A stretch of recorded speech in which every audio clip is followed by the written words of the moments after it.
All right, coin roll hunting results time. During the holidays, it's my absolute favorite time to search through rolls. Okay, people who want to buy presents, gifts. Okay, they'll hoard a collection. They'll snatch up the penny jar or the change jar, and they'll roll up the stuff and take it to the bank. So it's a lot of stuff that's been sitting for years. And what I particularly like are the old collections from the 60s and the 70s, stuff that you would typically find silver and in good quantities. I went through about $350 in quarters, and lo and behold, I found myself 4 90%ers. I found a dollar face of pre 1965 Washington quarters, and these were all 60s. For example, here's a 63. Okay, and it's circulated. It looks new, but it's definitely nothing I wouldn't hold my hat on it. It's got a mint mark, but these are the mint mark. It does not make any difference. 61. This one's worn. There we go.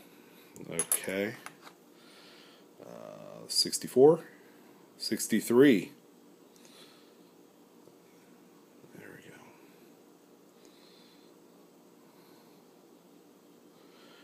Yeah, so another 90% silver. Ooh, and this is the nicest of the bunch. This is a 64, but there's tons of 64s that look like this.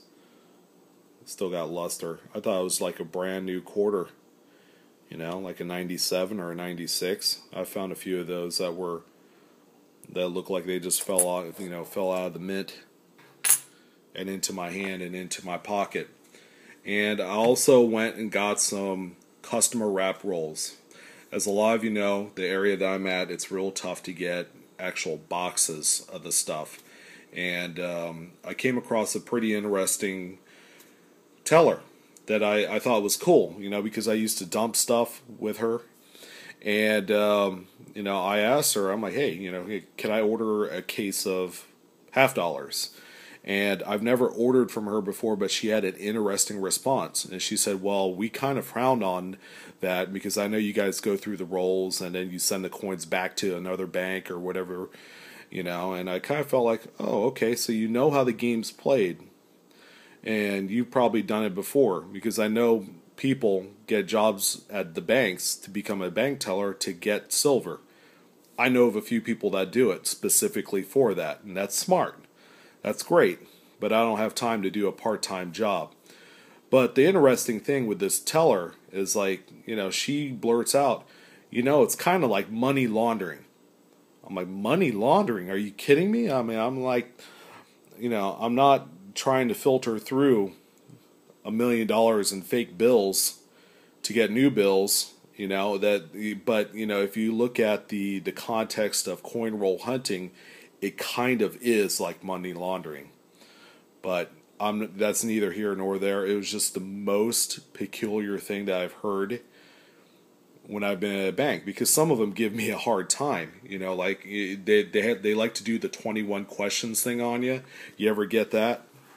Like, oh, what are you doing with this stuff? I'm like, it's really none of your business. And you either make something up or you have to tell them the truth. Like, yeah, I like to go through it and find silver. And that'd be a shame if you kind of give them the in, on what this hobby's about. And it makes them more interested in getting the silver because it is money. It's instant money. And it's definitely more than what those tellers make. But in any event, I got this 64 John F. Kennedy Haas folder, got it for free. I'm like, let's see how much of this I can fill. So out of the $150 in customer wrap rolls that I was actually able to obtain over the holidays, and it was more plentiful than usual, I found 190%, which is a 64. Okay, I was actually able to find a 65, 66. The 65 is in absolute magnificent condition. Okay, I can't get close enough, but it's a 40%. Even in magnificent condition status, they're only worth melt. Okay, 67, 68D. I don't know why I left that blank. and then 6090. I found 1, 2, 3, 4, 5 40 percenters, 190 percenter. Oh, actually, I found an extra 67. Okay, so that I found in total 7 coins.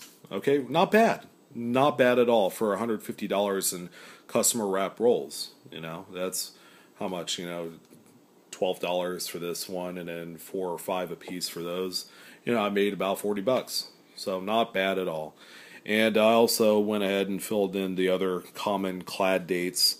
Oh, you guys have to take a look at the 74Ds for the obverse double dies, because those are very much sought after. Maybe not by the silver stacker, but the, you know, the variety collectors.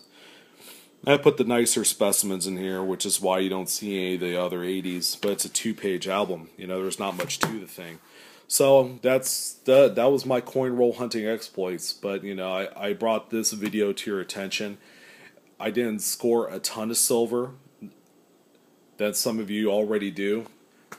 But it's an interesting story, and I've heard the story a couple times. There's actually this one guy that on a forum I'm on, and he had the same exact response by another teller back east. The whole money laundering fiasco, I thought it was ridiculous. It seems like, you know, word spreads, everybody's talking about it. I'm like, oh man, you know, coin roll hunting, it's something that, you know, a lot of people, that's all they got, that's their hobby. But I don't thrive on it personally. But you know, what do you guys think? Have you heard, what was the craziest thing that you've had to say to avoid the 21 questions? What's the craziest thing that you've heard from a nosy teller? You know, because some of them, they just want to spoil the party. But those are my videos for the evening. Contest update. Okay, I'm going to put the contest up. Let's do Monday. Alright, and I'll do a video on Monday and let you know what the contest rules are. It's actually very simple. It requires very little effort rather than to type a couple words in the comment box. And yeah, I will give you more information. I'll try and have all the prizes, provided that I get what I need over the weekend, laid out on this table here. And we'll talk about how you could become a participant, how you can enter. It's real simple. Alright guys, have a nice evening and enjoy your weekend. Watch some football.